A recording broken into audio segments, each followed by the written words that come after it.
Welcome back to Our Perfect Dreams Delayed with Courtney and Trinity. This is episode 2. Did you guys watch episode 1? Did you watch episode 1? You better have watched episode 1. Because you're going to be maybe confused. Yeah, you're not going to be in the loop on episode 2 if you haven't watched 1. So quickly go watch 1, skim over it if you have to, okay? And then come back to 2. Alright, y'all, so in today's podcast, in today's episode, we are going to be touching on 3 different really big, kind of controversial topics today.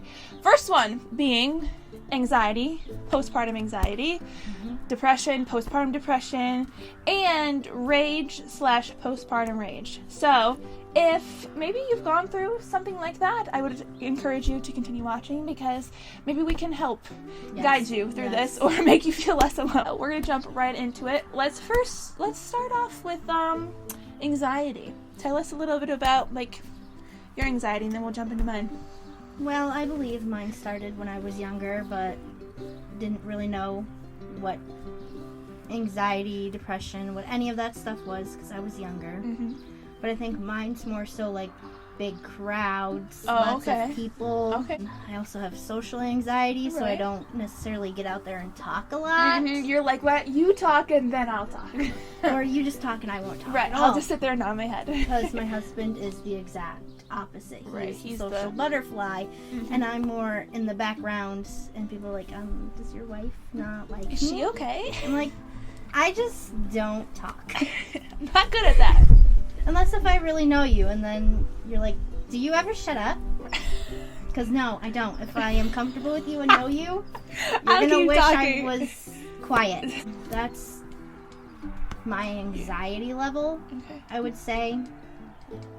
I don't really know where it stems from. Gotcha. I think it kind of... Do you have, you said, you kind of touched on your triggers, but are there anything else that, in your day-to-day, instantly, could bring out anxiety? I know I went through a bad breakup. Okay. Probably know the guy. Yeah.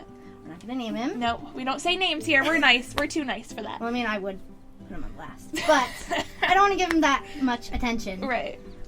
But he threatened a couple of times, and so pretty much some of it was like cars getting way too close. Okay. I would just be in full stress sweating, gripping the steering wheel tightly. So when you drive now, do you have those no? Nope. That's good. Completely good with that, but mostly it's just big crowds and lots of people. Crowded. So if you were to have to give a speech, something like that gives you major anxiety, right? Because you have to talk in front of people. Gotcha. Even doing this is stepping out of my comfort zone. So remember that. Give her some love. So yeah, because I've never done anything like this. Okay. But it's good to step out of your comfort zone because I heard that's the devil. He uses comfort, where God uses discomfort. Right. So. Facts. Say it again for the people in the back. Well, okay, so that's pretty much sums up your anxiety, right? Yep. So I never really had anxiety until after I got pregnant. I would say a little bit during pregnancy, right? Because you're anxious about the little things. If, you did something wrong, you hurt the baby, all those normal things. But then I would say after, it was just a whole new level. It would wake me up at night, just stupid things is he still breathing in his crib? Did he roll over and smother himself? Did somebody break in and take him from me? Is somebody going to break in his window? Is, I don't know, a picture going to fall off the wall and hit him in the head? It's just literally things that are 0 to none that happen, and that's what I think about. So it's just, I would say it got worse till he was about 6 months old. I was really bad then, just crazy thoughts, the nasty thoughts that, and we don't need to say, but if you know, you know. And then I started to realize it and kind of tried to correct it. Okay, this is an issue. This is a problem. Because for a while it was no, I don't have that. I don't have PPA. I don't have postpartum anxiety. No, I'm perfect. I was fine. no, I wasn't. And so then it takes grasping it, realizing it, and trying to fix it. Obviously now I still have anxiety, and I think I will have it forever now. But now I know my limits, my triggers. Anything triggered me. There wasn't one thing that triggered me. I could be feeding my son food, and he's gonna choke, or he's gonna, put his finger too far down his throat and gag himself, and he's gonna vomit all over, or like little things to big things, everything in between. Those were my triggers. So anyways, I'm better now. I would definitely say I'm better now. A lot of it before was like taking him out places, right? I didn't want him to get sick because he was so little for the longest time, so we did keep him in, and lots of people have different opinions about that, and that's totally fine. You're allowed to do whatever you want as a parent. We chose your kid, exactly not not theirs. Kid. Yes. So we chose to keep him in to prevent him from getting sick very young. Also because of my anxiety, I couldn't handle that. So he was about 3 months old when we finally took him out and about, and that was even like a lot because people want to touch, and people think they can just come up and kiss your baby and they're a complete stranger. And to me, that's wrong. That is totally wrong. That is overstepping your boundaries. And if you do that, I encourage you to think before you do, because you're not thinking about what that could be doing to that mom or that baby. So like, don't do that, please. Or even just being sick in general. Yeah. It could just be a quick little sniffle of the nose to you, but to that baby, it can be so much more. It could be between life or death, honestly. So those little things took me a while to get over. So anyways, everything gives me anxiety, but I'm better now. I'm getting over it, and again, I probably will never get over it, but I'm doing better. So if you feel any of these feelings, or you have postpartum anxiety or everyday anxiety, just know, like, we're here, we're with you. And unfortunately, some things about the internet is they kind of like to seclude those things and make them act like they don't exist and everything's perfect, when deep down inside, everybody, I feel like, struggles with some sort of thing, whether it's this big or this big. So yeah, so let's deep dive into some depression. So tell us about your depression journey. My depression started when I was 13. Okay. That's when my grandfather passed away, so it was definitely hard because I was like this with him. Right, best friends. I was pretty much at my grandparents' house, mostly growing up. Right, more than your own house. Yeah. Because I just loved him that much. Right. So when he passed away, it definitely was hard. So that whole year of 2013, I was just kind of way down, deep in the dumps. And then, like, the year after that is when it started to get a little bit worse, and I picked up bad coping habits to cope with the depression and the anxiety on top of that. Right. And then, later down the road, I thought I was fine with the depression. I thought it kind of went away, moved on. But side note, depression just does not grow legs go like that and walk away. Trust me, it doesn't. And it would come in waves. And then I think pretty much like the start of COVID, when that hit its like peak, I think is when it my depression got really bad. Because like you pretty much had to like stay home. Yes. You couldn't go anywhere. Lockdown, yeah. So I pretty much was like isolated in my room with my thoughts and all that, and it got so bad to the point where I really wasn't thinking of ways to myself. Right. It was more so coming up with ideas of how it would be an accident. Okay. Right. And so I told my parents, and they're like, okay, we need to do something about this. So don't be scared to tell someone. Yeah. No. Especially someone you really trust. Yeah. Tell them, like, it doesn't have to be your parents. It doesn't have to can be a best friend, a cousin, aunt, a sister, uncle, whatever. It can be anyone you really confide in. Yeah. And at that point, I think I just reached my lowest, where I was like, I need to tell someone, because I kept it all inside for the longest time, and then it got so bad, and I was like, I need to tell somebody. Yeah. So then my doctor put me on antidepressants. Okay. But that just made everything worse, to where it actually turned into thoughts of acting on those ideas. So I got off of that, and then the depression let up a little bit, and then I met my now husband, and I think that kind of mellowed everything out. It brings out the other side, which is good. So with your depression, did you ever have any, like, I should say, we'll just say self-harm or anything that you did to that extent where you did it, you know, yourself, but you did things that you knew would hurt yourself? I did self-harm. I had the worst relationship with that. It was so on and off, and I think that's one of the baddest coping mechanisms that I did to deal with the depression, because it was more so a hurt that I can control rather than the hurt that I couldn't control inside my head and my heart. So that was the way I dealt with that. And if I probably would have reached out sooner, I probably could have had someone be like, okay, here's this coping mechanism I use, here's this one, and this one. But because I wasn't open and didn't talk to anyone really about it, I kind of felt like I was alone, but it was more so my fault because I didn't tell anyone. I mean, I would tell people, oh, I just have depression, like, I'm just down in the dumps right now, and they're like, oh, okay. That's it. And then, but I never, like, really told anyone, like, I self-harmed, and so for the longest time, I was always hiding those, and it just felt like I was alone. Then I finally opened up to my parents, and I was like, this is what I'm going through. So would you say now, for like the people out there that struggle with just everyday depression, what are your things that you do now to help with it, or to like subside those thoughts? I was into painting. Okay. And that's what I would start doing. I would start painting, walking outside, because when I was living with my parents, we're surrounded by woods, because we live out in the middle of nowhere. So I would just go take a walk in the woods, take one of my dogs, because we are a dog family. We have lots of dogs. So those are your... And music. Okay. And also with music, you have to be careful what you're listening to, because even some music can trigger you. Yeah.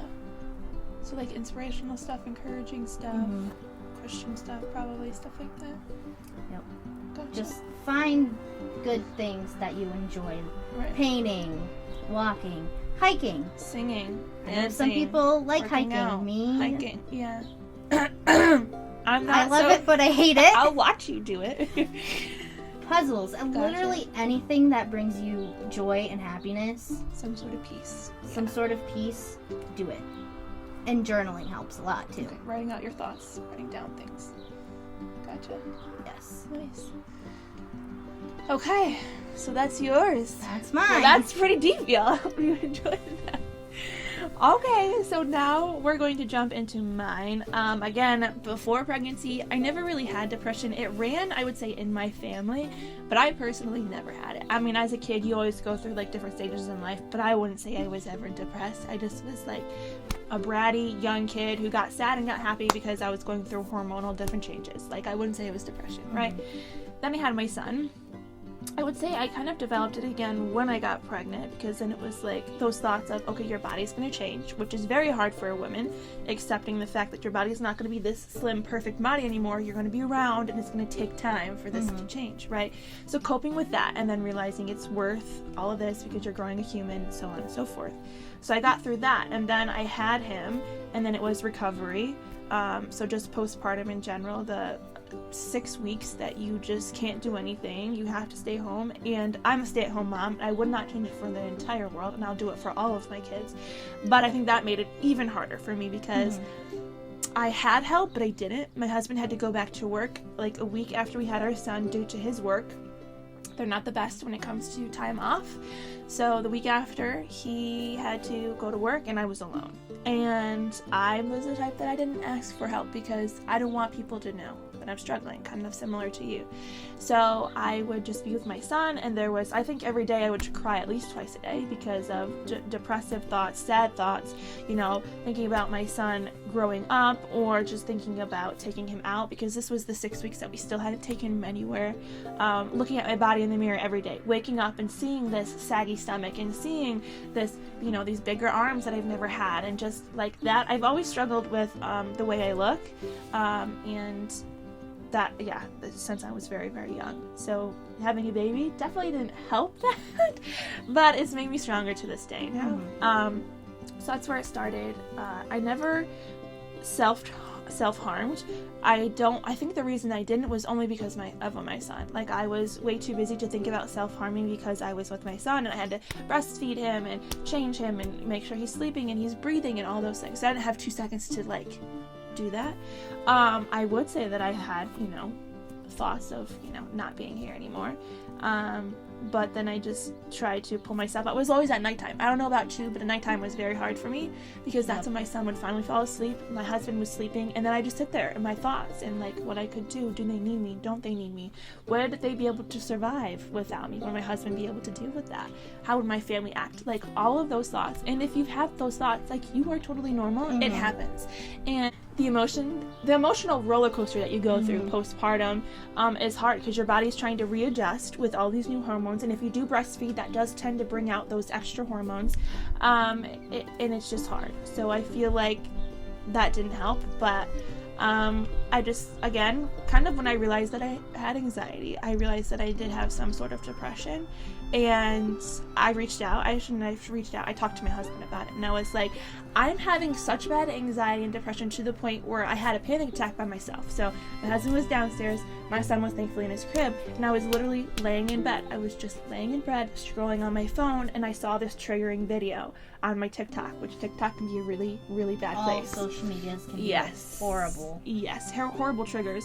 So I was just watching a video that I didn't know was going to trigger me, but it absolutely did, and it threw me into just like an anxiety attack that I didn't know because I've never had one before.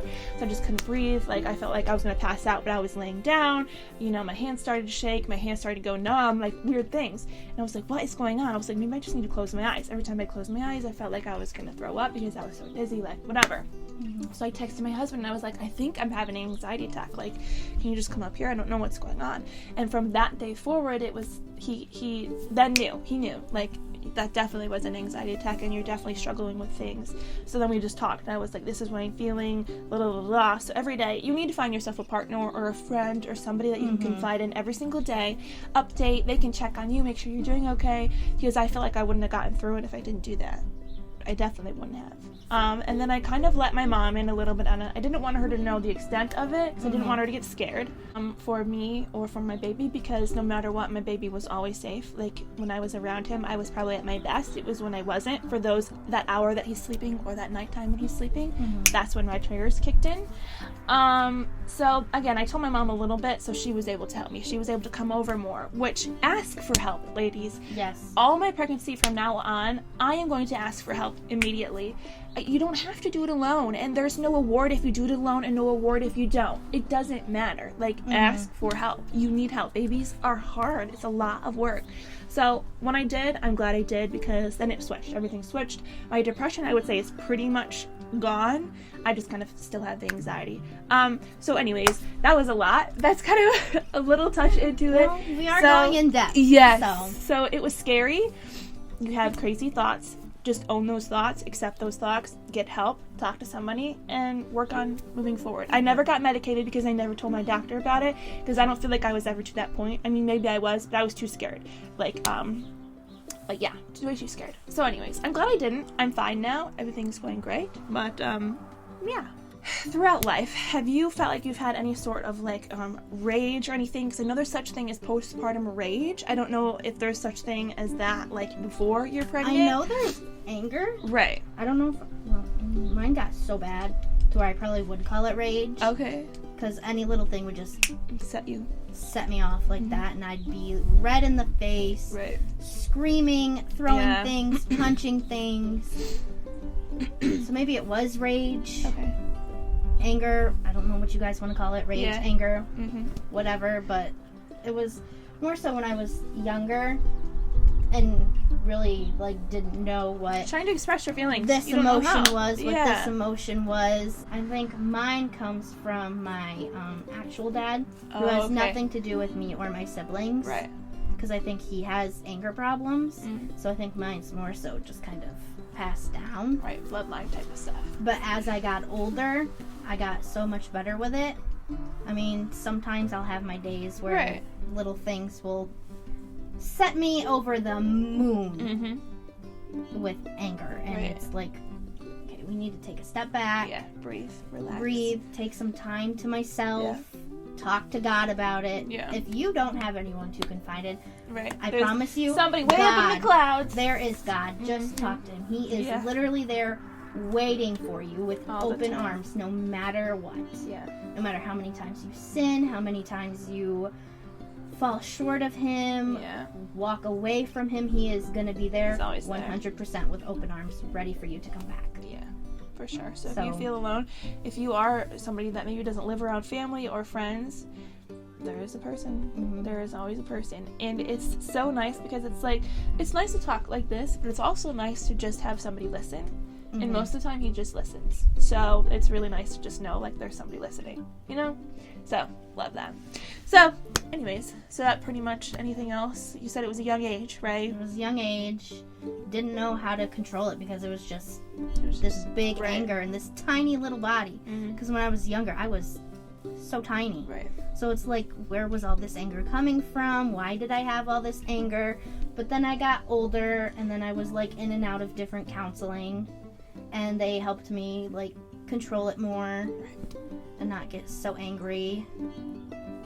Gotcha. Crazy. Mine, I would say, so I don't know if I really had postpartum rage. I didn't have rage before. I would say I was a bratty kid, and I would, lash out, but I was more emotional, so I would cry over things. That's how I expressed my anger, was just by literally crying. So when I really started to develop rage was after I had my son. I think that's when I was on overload with anxiety and depression. That's when my rage would come into, because I was just, my cup was overflowing and rage was the next thing. And mine was to the point where I just would get frustrated with like my son or my husband, just like that. I wouldn't do anything to hurt them, but I just was like, oh, like, you're making me so frustrated. And then I would cry after, especially when I sat there and like felt that about my son, because he's an infant. He doesn't know any better. He doesn't know what he's doing. He's not a 16-year-old sitting there giving me attitude. He's literally 8 months old. So why am I getting mad at you? So then it would trigger that sadness, which would trigger that depression. So it was kind of like a vicious cycle. I would say I still have somewhat of the postpartum rage, but I know more of my limits. I know my triggers. I tell my husband, like, I need to get out, because before I would never get out, because my baby was so little and I wanted to live in every moment, be there when he walks, be there when he crawls, be there when he eats, be there when he says mama. I didn't want to miss any of those milestones, so I never left. So do I regret that? In a sense, because I feel like I wouldn't have developed this rage as much if I would have just been like, I need to go. Like, just give me an hour, give me 20 minutes just to drive, and then I'll come back. So a lot of the times I just feel like, babe, I have to go. I'm getting very overwhelmed. I'm getting overstimulated. I need to leave. And he's like, okay. So I just get in the car. I'd go. I'd probably cry like the whole time. But that's how I just released it. And then I'd come back and be better and snuggle and kiss and say my apologies for feeling those feelings, which is totally normal. And yes, so I would say I still have it. Not as bad as it was, because I acknowledged it. So yes, postpartum rage is a real thing, postpartum anxiety is a real thing, and postpartum depression, as well as normal depression, anxiety, and rage. If people say you're crazy, you're not crazy. It's a real thing. If people just say, oh, it's just a hormonal imbalance, you know what? Maybe it is, but it's still a real flippin' thing. And lots of people just struggle with it, especially in 2023, the year we're in right now. Do you see where the world's going? Yeah, okay, it's a real thing. That's what's crazy. That's what's real crazy. Let's talk about that. I'm just kidding. So we hope you enjoyed episode 2. So stay tuned for episode 3. Subscribe right now. What are you doing? If you haven't subscribed, what are you waiting for? You want to see episode 3, right? You want to be notified for episode 3? Hit that subscribe button. It's literally right there. And hit that little bell so you do get notified that we posted a video. Yes, you wouldn't want to miss these our beautiful faces. I know I wouldn't.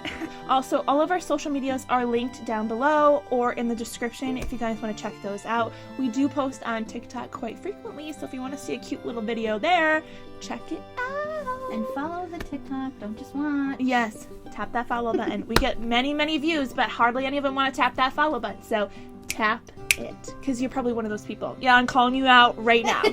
You've been called out. I mean, I'm not gonna lie, I might be one of those people. We watch our own stuff, but don't follow it. No hate. Anyways, so thank you all so much for watching. You better tune in for episode 3, which will be uploaded next week, a week from when you're seeing this video. So stay tuned for that. Let's close this out, girlfriend. Thank you so much for watching. We'll see you in the next video. Bye!